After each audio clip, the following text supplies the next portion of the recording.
All right, folks, so here's the deal.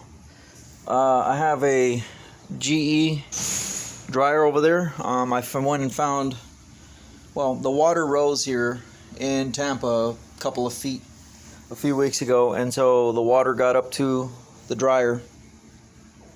And what happens when you have electricity, salt water, the bimetal peg on this one, or the leg, the bimetal spring here, just basically burned out. You can see when electricity and salt water come together, not a good thing. As you may know, this is a centrifugal switch.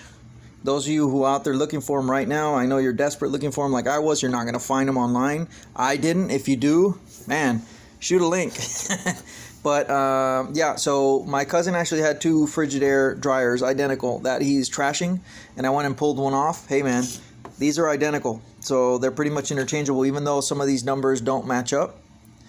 The numbers obviously are a little bit different on the two, but it doesn't matter. They're both identical models, as you can see here. So this motor will cost you at the cheapest like 80 bucks.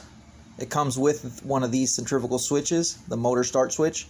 So just so you all know what the purpose of this is. So if your motor's not working, your tumbler, for example, on your dryer is not going.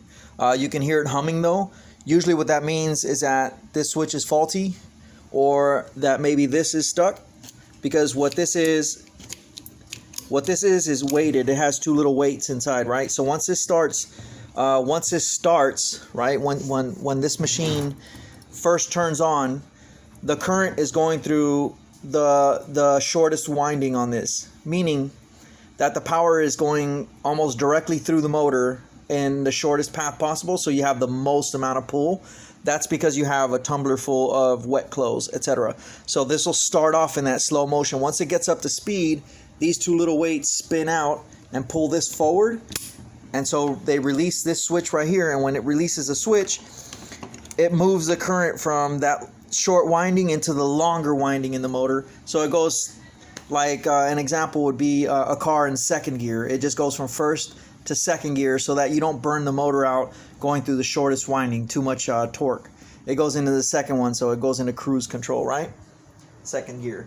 So that's what I did. I started up the tumbler by taking off the side panel of the dryer. I plugged it in, turned it on, turned it by hand, and it got going. So that told me that the centrifugal switch was bad. Nothing in the winding seems to be burnt. There was a little bit of salt in there.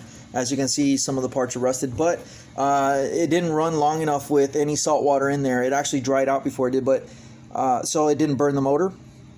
So what I did was I didn't have anything else, so I used a little bit of this, I don't know, penetrating lubricant, just to dilute the salt, because I have no other way of getting in there, and I let it dry overnight so it won't catch on fire or anything like that.